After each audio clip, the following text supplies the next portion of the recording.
Amém? Amém? Quem está feliz aí, irmãos? Quem está feliz aí, verdadeiramente? Eu sei que uma onda de tristeza pairando sobre nós, né? Preocupação, várias perguntas. Mas eu queria compartilhar uma palavra que Deus me deu. E sábado passado eu estava na crise para pregar ela ou a outra, né? E Deus confirmou que era outra. E o nome dessa mensagem hoje é Vencendo o Orgulho. Amém? Amém? Então, ele não é em cima desse livro, ok? Eu li esse livro o ano passado, finalzinho, eu li ele dando uma sentadinha. Eu estava lá em casa sozinho, a mulher saiu para fazer a unha, né? E aí eu li ele sentado, então eu queria te desafiar a comprar esse livro aqui, O Ego Transformado. Amém? Ele é R$20, mas ele está de promoção ali na livraria, você compra por 15. Só chega lá e diz assim, ó, o pastor João disse que tu está fazendo uma promoção aqui, Lulu, é 15. Então, compre esse livro, como diz o pastor Ribinha, ele é um bisturi que tira pus do coração, amém? Amém? Amém? Estou só aqui ou eu estou... Amém? Pois vamos pregar sobre vencendo o orgulho. Eu vi uma frase essa semana, em algum post, alguma coisa no Instagram, e ele diz assim, o orgulho vai te levar longe e vai te deixar lá sozinho. Misericórdia. O orgulho vai te levar longe, mas vai te deixar lá sozinho. Então eu quero falar hoje sobre vencendo o orgulho. E todo esse texto meu está em 2 Crônicas 26. Abre a tua Bíblia. 2 Crônicas 26, de 1 a 15.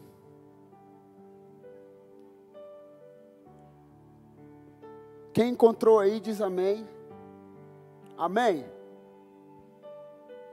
Então, todo o povo de Judá proclamou o rei a Uzias, de 16 anos de idade. Diga, 16 anos de idade.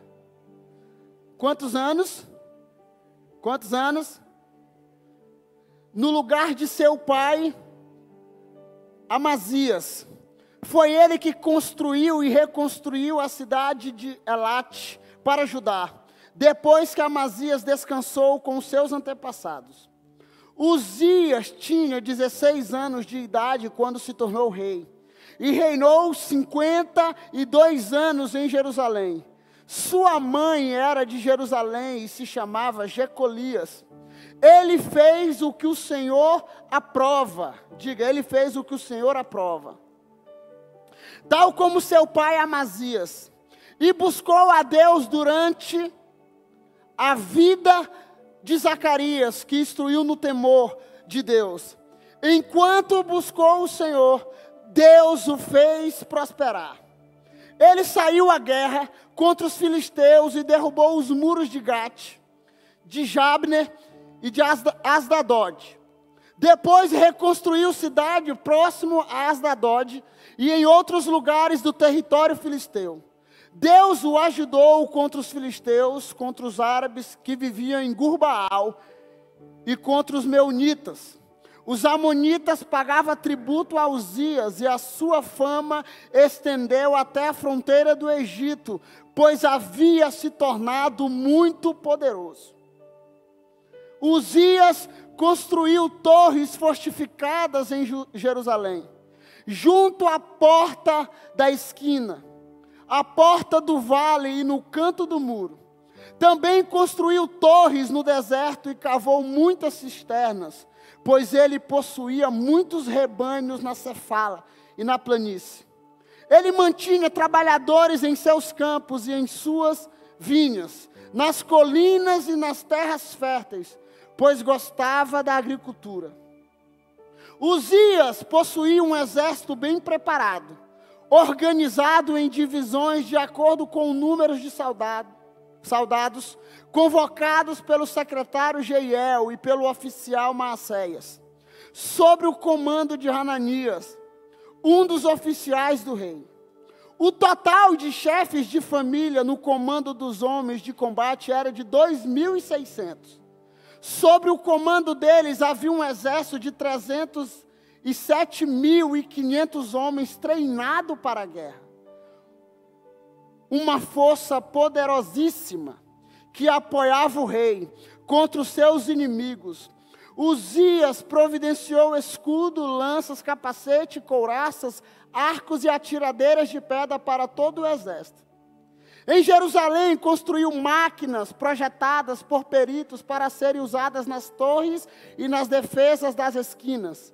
Máquinas que atiravam flechas e grandes pedras.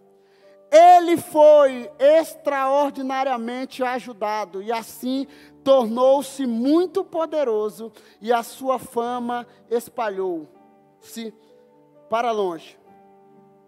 Amém? Amém? Senhor Jesus, eu quero te pedir, Senhor, debaixo da tua palavra e no temor do teu Espírito, eu quero te pedir que o Senhor libere essa palavra sobre nós. Guarda o nosso coração, nos protege, nos livra de todo orgulho, nos livra de toda vaidade, nos livra de toda forma de prostituição e nos livra contra Mamon. É o que eu te peço nessa noite, em nome de Jesus. Debaixo de muito temor, eu quero compartilhar essa palavra hoje. Uzias tinha quantos anos de idade? A Bíblia diz que ele tinha 16 anos de idade e ele começou a reinar. Depois que o seu pai morreu, ele começou a reinar, e a Bíblia diz que ele reinou começou a reinar com 16 anos. E enquanto ele fez aquilo que o Senhor ordenou, ele prosperou. Ele prosperou maravilhosamente. A Bíblia diz que o Senhor engrandeceu e a fama dele se espalhou por todos os cantos. Então, nessa noite, eu queria compartilhar algo parecido com a nossa geração. O apóstolo Paulo, escrevendo em uma das suas cartas, ele diz assim: olha, não é bom que o novo convertido, ou não é bom que alguém novo receba liderança na casa, na igreja, para que ele não fique orgulhoso, ou para que ele não ensoberbeça, ou para que ele não crie uma expectativa e depois se frustre, ou frustre outras pessoas. Então eu quero me ater aqui a um rei chamado Uzias, que tinha 16 anos de idade quando começou a reinar. E aqui eu li para vocês até o 16, que tudo que ele fez, o Senhor o prosperou. Se tornou homem famoso, se tornou não só na sua cidadela, mas em todos os cantos a sua fama se espalhou. Ele começou a organizar o exército de homens que tinha, ele governava segundo a vontade de Deus, sabe? E muitas vezes essa geração de Uzias, ela aparece conosco. E a vontade de Deus, e cada vez mais a nossa geração, e a minha vontade como pastor, é que cada vez mais essa geração que estava cantando aqui agora, sabe, eles façam coisas maiores do que nós, porque a Bíblia diz que nós faríamos coisas maiores. Então o nosso desejo como pastor e como líder é que as pessoas que estão sobre a nossa liderança, sabe, façam coisas maiores do que nós. Eles nunca serão maior do que os mestres, mas eles farão coisas maiores. Então a Bíblia diz que ele tinha 16 anos, ele construiu, eu imagino Uzias, fora rei, ele era um arquiteto e ele projetava coisas, e ele levantou homens para que fizesse armas, que atirasse flechas, que atirasse pedras. Ele se tornou muito poderoso, e a vontade de Deus, e eu sei que a vontade de Deus para mim e para a sua vida é te tornar poderoso, não só poderoso em finanças, não só poderoso diante da sociedade, mas poderoso em Deus para realizar obras maiores. E a vontade de Deus é que eu e você prospere, irmão. Jeremias diz isso, que os planos dele são perfeitos, né? E essa noite eu queria compartilhar algo, e eu queria pedir para que o espírito do engano, ou o espírito que tem tentado fazer com que eu adormeça, ou fazer com que a vontade de Deus não se cumpra na minha vida, saia daqui hoje, amém? E que você esteja, sabe, com a mente presa, cativa, à obediência de Cristo nessa noite. Porque eu sei que essa palavra, ela tem o poder, não por causa de mim, mas por causa do Evangelho, de mudar o teu destino. Então o desejo de Deus, olha aqui para mim, Aliança Jovem, o desejo de Deus é fazer você prosperar, o desejo de Deus é te fazer grandioso, e eu não estou pregando a teologia da prosperidade aqui, mas o desejo de Deus é te fazer crescer, o desejo de Deus, sabe, é te fazer famoso. E aí, se Ele fizer você famoso?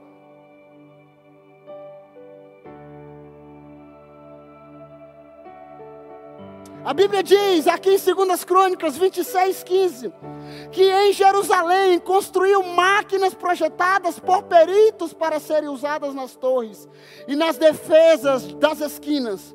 Máquinas que atiravam flechas e atiravam grandes pedras. Ele foi extraordinariamente ajudado e assim tornou-se muito poderoso, e a sua fama espalhou-se para longe. E a pergunta que eu tenho para fazer para mim e para você hoje: se Deus te fizesse famoso hoje,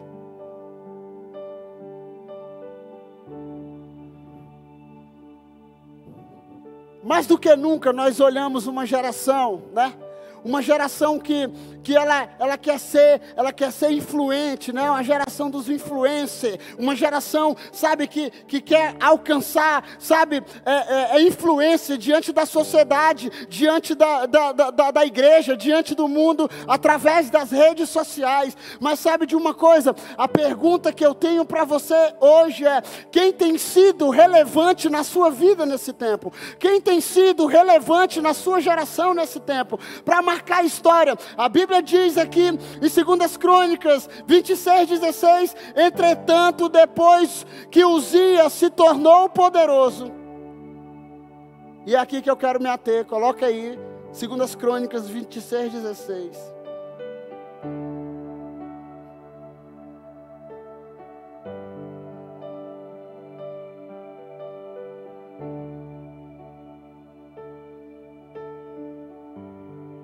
Entretanto, depois que Uzias se tornou poderoso, diga, depois que Uzias se tornou poderoso, o que foi que aconteceu? O que foi que aconteceu, Aliança Jovem?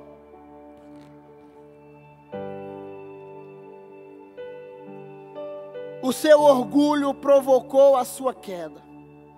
Ele foi infiel ao Senhor, o seu Deus, e entrou no templo do Senhor para queimar incenso no altar de incenso. Eu não preciso ser o cara mais estudioso da Bíblia, mas só quem poderia queimar incenso, irmão? Quem?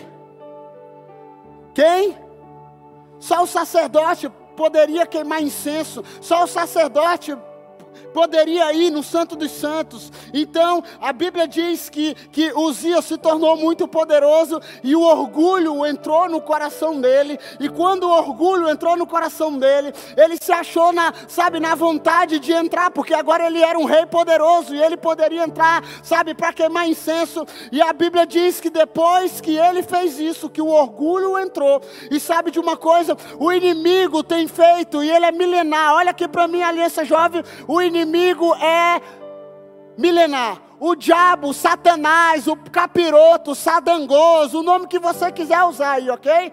Ele é milenar e ele continua trabalhando. A Bíblia diz que a história de Uzias começou bem. A história de Uzias começou com 16 anos de idade. Oh, glória, quando Deus pega uma geração de 15, de 16 anos e começa a fazer história através da vida dele. É a coisa mais linda. Diz para mim se você não se arrepia quando você vê uma criança de 15, 16 anos pregando o Evangelho. Sim ou não? Sim ou não? Você não se alegra quando você vê aqueles meninozinhos, pentecostal, canela de fogo? Você quer ser tocado pelo Espírito Santo, irmão? Vai num acampamento infantil. Alguém já foi no acampamento infantil aqui? Chega para o pastor Márcio, eu acho que no final do ano eles vão fazer. Eu falo, pastor, eu quero trabalhar. Eu fui ministrar lá, irmão, o ano retrasado. Eu saí de lá moído. Sabe por quê? Porque criança, eu tenho 2 filhos, irmão, não tem como manipular, meu irmão. E você vê aquelas crianças caindo no chão, chorando, falando em línguas. Tu fala, cara, que é isso? E a Bíblia diz que Uzias começou a reinar com 16 anos. E a minha vontade é que você comece a fazer coisas novo na fé, sabe? Comece a operar, comece a conhecer as coisas do Espírito. Mas sabe de uma coisa? Você precisa lembrar todos os dias, sabe? Que Deus, você serve a Deus. Provérbios 11, versículo 2 diz assim: quando vem o orgulho, chega a desgraça. Provérbios 11, anota aí, Provérbios 11, 2. Quando vem o orgulho, chega a desgraça, mas a sabedoria está com os humildes. O pastor Cote, em um dos seus livros, ele diz que orgulho é igual mau hálito. Como? Você acha que não tem, mas tem. Você está no meio da galera todinha lá, tu não está de jejum, por isso que quando eu estou de jejum, eu sempre tomo pelo menos um copo de café, pelo menos ali um Trident, né? Porque não tem quem aguente. Então, orgulho, ele diz que é igual mau hálito. Você tem, mas acha que não tem. Então, quando o orgulho chega na vida de um homem ou de uma mulher, e eu falei semana passada sobre o processo. E uma das coisas que Deus começou a mexer comigo quando eu entrei, sabe, nesse processo de Deus, foi que eu fui ser liderado abaixo de uma pessoa que sabia coisa menos que eu. Eu fui ser liderado por alguém que era mais fraco do que eu na Bíblia. Eu fui ser liderado por alguém que tinha a vida mais rasa do que eu no Espírito. Mas sabe de uma coisa? Deus queria mexer comigo nas minhas estruturas de orgulho. Sabe para quê? Para que, como diz o livro aqui, para você chegar num lugar em Deus, que o orgulho não mexa com você e nem os aplausos. Sabe aquele lugar que você está em Deus, que os aplausos não te embriagam, que a rejeição não mexe contigo, porque o apóstolo Paulo diz, eu já fui julgado por o Senhor e isso já me basta. Então o que acontece? Quando o orgulho chega, meu irmão, a desgraça acontece. E a Bíblia diz que Uzias estava fazendo tudo organizadinho, até quando o orgulho entrou na sua vida. Você precisa olhar aqui e saber que todas as coisas que acontecem na sua vida, que todas as coisas que você faz para Deus, não é por causa de você, é por causa do Senhor. O problema é que muitas vezes nós achamos que nós fazemos as coisas para nós. E nós fazemos as coisas para o pastor Raimundo Nonato. E nós fazemos as coisas para a liderança. E nós fazemos e aí a gente começa a fazer isso. E a gente entra em um lugar, sabe, que a gente começa a se frustrar. E eu estava lendo Salmos, no devocional aí de 120 dias, lendo a Bíblia toda. Eu estava lendo Salmos, sabe. E aí ele diz assim, olha, quando eu coloco a minha expectativa nos homens, eu caio. Mas quando eu coloco os meus olhos no Senhor, eu permaneço em pé. E uma das coisas que o nosso pastor sempre ora, alguém já viu ele orando? Pastor Raimundo Nonato?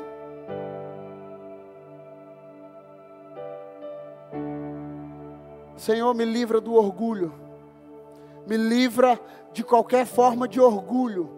Me livra de qualquer forma de vaidade ou de prostituição, porque é o que mais derruba a nossa geração. Senhor, me livra de qualquer forma de mamon.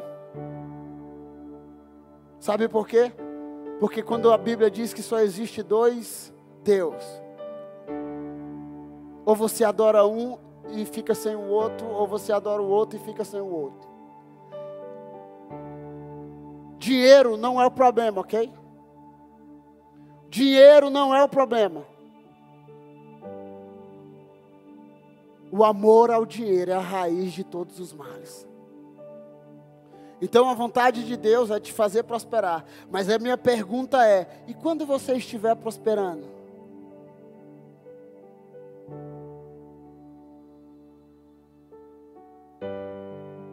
Quando você estiver prosperando? Uzias estava prosperando. Filipenses 2, versículo 3. Pois é Deus quem efetua em vocês tanto o querer quanto o realizar, de acordo com a boa vontade dEle. E sabe o que eu acho, irmãos? Com o Covid-19 tocando a nação. Olha aqui para mim, o Covid-19 tocou o mundo. Está tocando o mundo. E sabe o que ele tem demonstrado para nós como igreja? Olha aqui para mim, sabe o que? É que o homem achava que ele tinha o controle de tudo.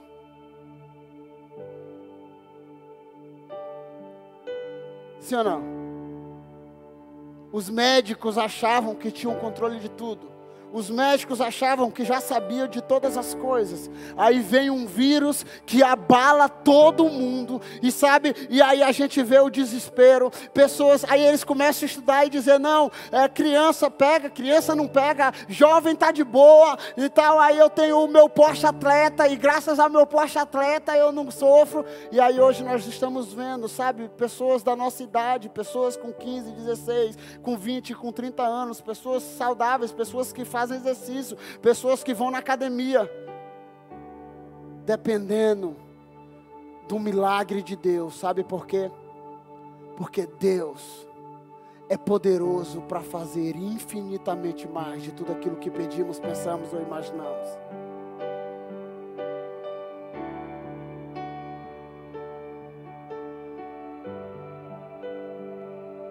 Segundas Crônicas 26, versículo 22.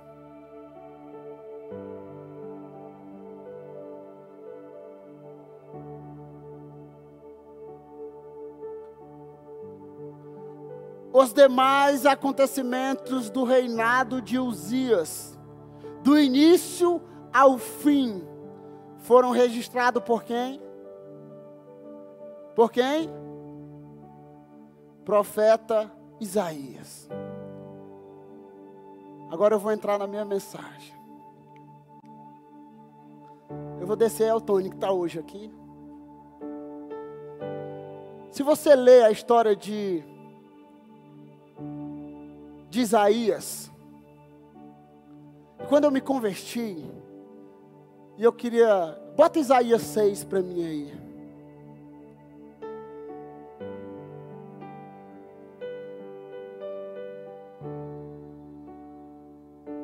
No ano em que o rei Uzias morreu, eu vi o Senhor assentado num trono.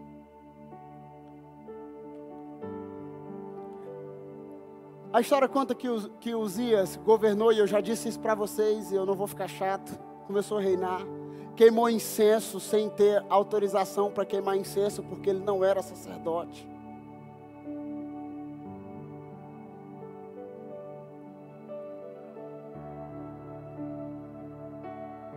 E quando eu me converti, eu fui ler, né?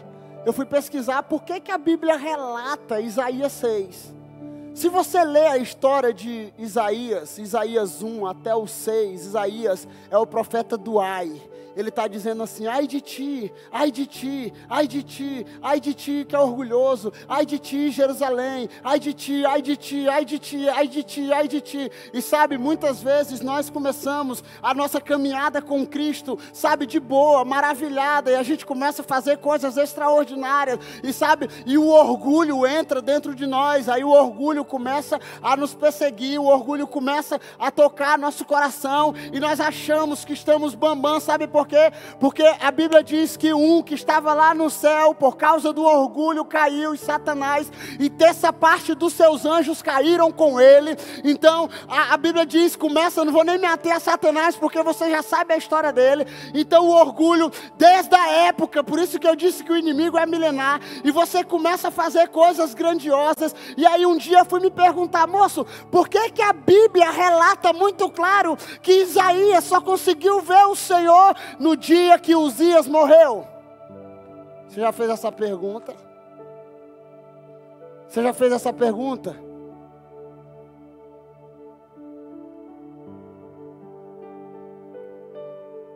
Sabe por quê? A Bíblia diz que sem santidade é impossível ver a Deus, mas também sem humildade é impossível ver a Deus. Filipenses 2 diz que ele se tornou humilde, como se tornou em forma de homem, sabe, se anulando, sabe, se entregando até a morte, morte de cruz. Então o que acontece? Isaías está profetizando para todo mundo, Isaías está tocando terror, o profeta que Deus chamou. Aí ele diz assim: olha, no ano que o rei Uzias morreu. Sabe por quê? Para ver o Senhor, teu orgulho precisa morrer. Teu orgulho precisa morrer, sabe, para você viver casado. Olha aqui quem é casado ou quem vai casar ainda. Quem é casado, eu estava falando isso com minha esposa hoje, ou quem vai casar ainda, não é uma maldição. Ei, para tu permanecer casado, teu orgulho precisa morrer, tua razão precisa morrer, sabe, o teu achômetro precisa morrer, sabe, para você viver a vontade de Deus, você precisa ser humilde o suficiente para ouvir talvez alguém que seja menos que você, para que o Evangelho toque teu coração e a tua vida todos os dias. Você precisa morrer, sabe, Isaías já estava lá profetizando. Isaías era o bambambam dos profetas, e ele se levanta. Isaías é o profeta messiânico, ele profetiza a vinda do Messias, que ele virá, que ele vai vir com governo, com justiça, sabe, mas no início da sua caminhada, ele está profetizando: ai de ti Jerusalém, ai de ti, ai de ti, ai de ti. Só que Isaías 6, a história diz que mais ou menos, por isso que a história termina dizendo, a história de Uzias, do começo ao fim, é contada por Isaías. A história mais ou menos diz que Isaías vivia no palácio. Isaías via as coisas acontecerem no palácio. E a história, algumas pessoas dizem que Isaías se confiava tanto em Uzias, que a voz de Deus já não estava com tanta frequência nele. Então alguma coisa precisou morrer para ele ver o Senhor. E aí eu te faço uma pergunta hoje, queridinho, que eu passei a semana para mim perguntando: o que é que precisa morrer na sua vida para você ver o Senhor? Olha aqui para mim. O que é que precisa morrer? Olha só essa cena, coloca Isaías 6 aí para mim. Foi um dos primeiros versículos que eu decorei quando eu me converti, que eu achava lindo demais. Bota do início. No ano em que o rei Uzias morreu, é como se ele estivesse escrevendo assim, no ano que aquilo que representava força para mim, aquilo que representava domínio para mim, aquilo que representava riqueza para mim, aquilo que representava um trono para mim, morreu. Eu vi o Senhor assentado num trono alto e exaltado, e a aba de suas vestes enchia o templo. Acima dele estavam serafins, cada um deles tinha 6 asas, com 2 cobriu o rosto, com 2 cobriu os pés, e com 2 voavam. e proclamavam uns aos outros: Santo, Santo, Santo é o Senhor dos exércitos, a terra inteira está cheia da sua glória. Ao som das suas vozes, os batentes das portas tremeram, e o templo ficou cheio de fumaça. Então gritei: ai de mim, estou perdido, pois sou um homem de lábios impuros, e vivo no meio de um povo de lábios impuros. Os meus olhos viram o Rei, o Senhor dos exércitos.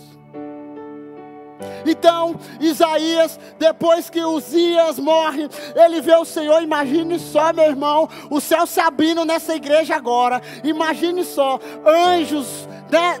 Vamos dizer, do tamanho desse templo, quase rasgando esse teto. Se você não crê, eu creio. Rasgando esse teto, sabe, com asas voando. E sabe, a Bíblia diz que era uma cena muito incrível, de fogo sendo liberado. E Isaías está lá tremendo e dizendo: o que está acontecendo? A Bíblia diz que os batentes, as colunas tremiam. E ele dizia assim: olha, eu estou vendo o Senhor, eu estou vendo o Senhor. Ah, Senhor, ai de mim. Ai de mim. Todos aqueles que têm um encontro com o Senhor, eles deixam de dizer ai de ti, e começam a dizer ai de mim. Porque quando você tem um encontro com a glória de Deus começa a te confrontar, começa a confrontar teu orgulho, começa a confrontar tua vaidade, começa a confrontar a tua força humana. Sabe por quê? Porque a glória do Senhor, ela começa a te confrontar de todos os lados. E a glória do Senhor começou a confrontar Isaías. E aí ele diz assim: olha, Senhor, a tua santidade enche esse lugar, e a tua santidade está tocando aqui. Ai de mim, Senhor, ai de mim, que sou um cara que estava profetizando, irmão. E agora ele está dizendo assim: ai de mim, que tenho lábios impuros, e habito no meio de um povo de lábios impuros. Os meus olhos viram o Rei. A Bíblia diz que veio um anjo com uma tenaz, com uma brasa viva, e tocou os lábios de Isaías. Depois que tocou os lábios, automaticamente ele se tornou, sabe o que? Um mensageiro. Que ele escutou uma voz dizendo: a quem enviarei? A quem enviarei? Automaticamente Isaías diz: eu vou, Senhor. Eu vou, porque eu vi o Senhor. Então, quando você tem um encontro com a glória de Deus, Aliança Jovem, algumas pessoas perguntam: pastor, por que fulano não está aqui? Por que ciclano nunca mais vi? Por que ciclano se frustrou? Por que... Não sei, meu irmão. Mas eu quero te dizer uma coisa: olhe a glória de Deus. Contemple a glória de Deus em meio ao caos, em meio às circunstâncias, em meio a essa crise, em meio a essa luta toda. Contemple a glória de Deus e vença o orgulho.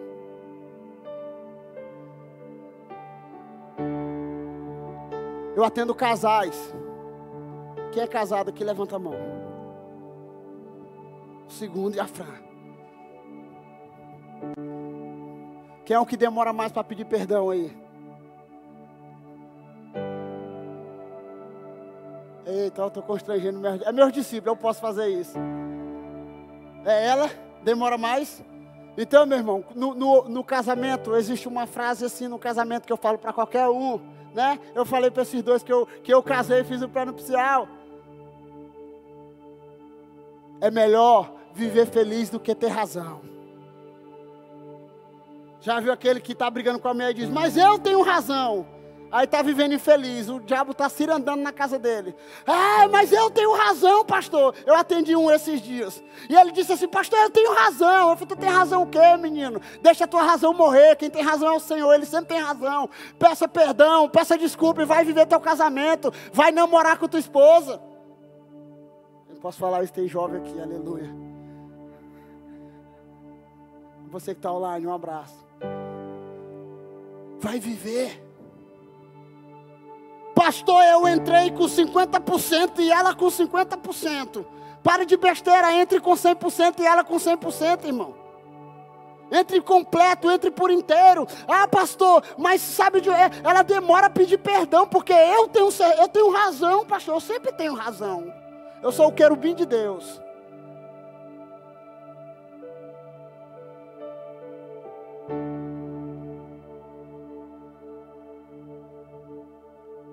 Sabe por quê? Teu orgulho precisa ser destruído. Ah, mas como eu queria poder te dar esse livro aqui. E para você ler. Vou pegar algumas frases dele que mexeu comigo.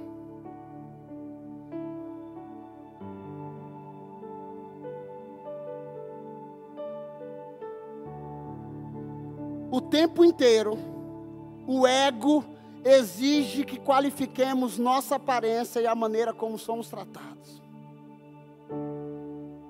O orgulho é competitivo por definição.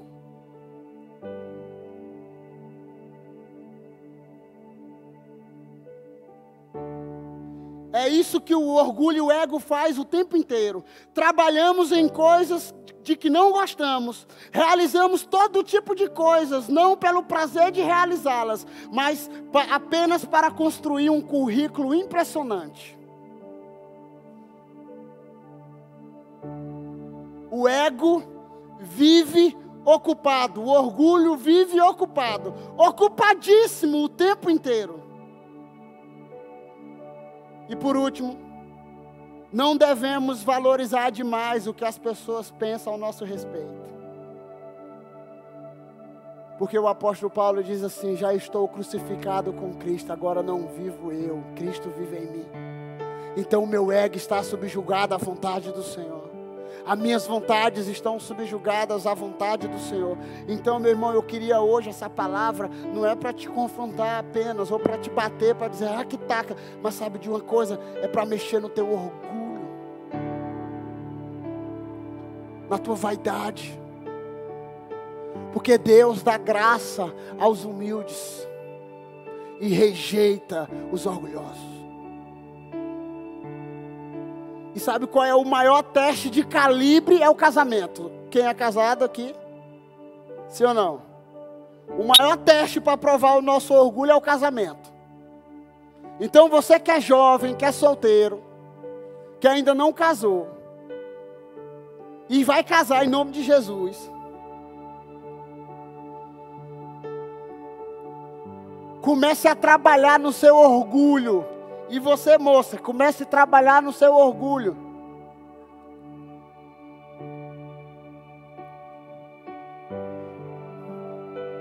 Quando eu casei, eu vou me expor aqui, não expor minha esposa aqui, amém? Quando eu casei, eu sou um cara extremamente organizado.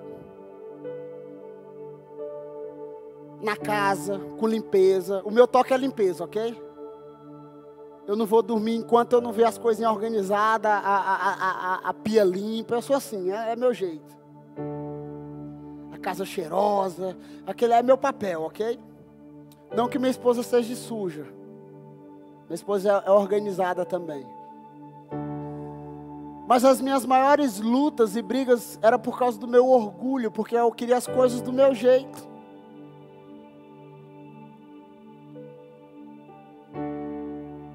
E no casamento não é do meu jeito, é do nosso jeito, sim ou não? Sim ou não? Mas é o meu jeito, pastor, eu atendo. Mas é o meu jeito, bota o teu jeito para morrer, infeliz, e faz a vontade de Deus. Eu estou falando para os casais, porque eu sou pastor de casais aqui também. Pastor, mas pastor, eu chego em casa, e sabe qual era meu orgulho, irmão? Eu limpava a casa toda, ok? Eu não tenho frescura nenhuma, lá em casa eu limpo a casa, eu lavo as roupas, sou eu mesmo. Eu lavo desde menino. Então, eu sou assim. E quando eu me casei, meu irmão, Deus trabalhou comigo, até hoje trabalha comigo nisso. Sabe por quê? Porque eu chegava e eu queria tudo organizado, Evelyn. Meu toque era esse. Minha esposa não. Criada por vó. De boa demais, descansada. Falando, amor, depois a gente limpa isso. E eu sou o tipo do cara que se tiver o frio mais horrível do mundo, eu tomo banho porque eu não consigo dormir de pé sujo. É meu toque, eu estou sendo curado por Jesus. Mas sabe de uma coisa? O casamento Jesus teve que me ensinar a quebrar o meu orgulho, irmão. E sabe como era o meu orgulho? É ficar calado. Minha esposa precisava descobrir o que eu estava pensando. E eu ficava calado. Amor, eu fiz alguma coisa. Alguém assim, parecido comigo? Fez nada não. Amor, eu fiz alguma coisa, me diz. Aí eu olhava pro copo assim. Eu acabei de lavar o copo e ela botou o copo em cima da pia. Tu fez alguma coisa? Amor, eu fiz alguma coisa. Fez nada não. Só que eu lembro da Bíblia, né, irmão? Que eu não posso deixar o sol se pôr sobre a minha ira. Eu tenho que resolver logo. E aí eu chego para ela e disse assim: amor, eu estou zangado mesmo. Eu fiquei chateado. Por quê, amor? Por causa de um copo. Falei, é por causa de um copo mesmo. Mas foi eu que lavei o copo. E Jesus vai mexendo no nosso orgulho, irmão. Principalmente para o pastoreio, sabe? Jesus curou quantas pessoas? Quantos leprosos? Quantos leprosos? 10. Só um voltou para agradecer, né? A matemática continua a mesma. Você vai cuidar de gente, você vai trabalhar, você vai dar ali seu suor. E elas vão. E esse é o evangelho do reino. E nós vamos ter que amar essas pessoas. E sabe, Jesus vai mexer no nosso orgulho, pisar no nosso orgulho. Sabe por quê? Porque o próprio Jesus, irmão, o próprio Jesus, ele se tornou humano, com as mesmas dores que a nossa, com os mesmos sentimentos que os nossos, mas venceu o orgulho. Sabe por quê? Porque o diabo perdeu por orgulho e caiu. E sabe de uma coisa? Isaías, ele viu o Senhor. E nessa noite, a pergunta que eu tenho para você hoje, olha aqui para mim. O que é que precisa morrer para você ver o Senhor? É você se submeter a alguém mais novo do que você? Talvez é se submeter a alguém que não tenha tanto conhecimento quanto você? É se submeter a alguém que tem uma porção maior que a sua ou menor que a sua? A Bíblia diz no Salmos 20, versículo 7, que alguns confiam em carros, outros em cavalos, porém nós confiamos no Senhor. Muitos correm e caem, mas nós ficamos em pé. Sabe por quê? Porque muitos colocam o seu orgulho, como Uzias, coloca o seu orgulho na força do braço. Coloca seu orgulho naquilo que ele acha que ele conhece. Ele coloca seu orgulho e na verdade ele esconde feridas do passado. Ele esconde feridas que nunca se resolveram em uma forma de orgulho. Você já viu aquela pessoa que colocou no coração assim: eu vou vencer e eu vou mostrar para minha família que eu vou vencer? Alguém já viu alguém assim? Não, seja verdadeiro, irmão. Eu vou vencer, eu vou mostrar para minha mãe, porque ela disse que eu não ia ser ninguém, e eu vou me tornar o cara mais próspero do mundo, eu vou ajudar eles, da minha família. E o cara começa a caminhar numa coluna de orgulho, numa cadeia de orgulho. E ele pode até alcançar, irmão. Ele pode até alcançar tudo isso, mas vai chegar uma hora que ele vai bater na realidade da glória de Deus. E ele vai dizer: tudo o que eu fiz foi baseado em uma cadeia de orgulho. E eu preciso morrer para me ver o Senhor assentado sobre um trono. E a minha pergunta para encerrar hoje é: o que precisa morrer para você ver o Senhor? Feche os olhos.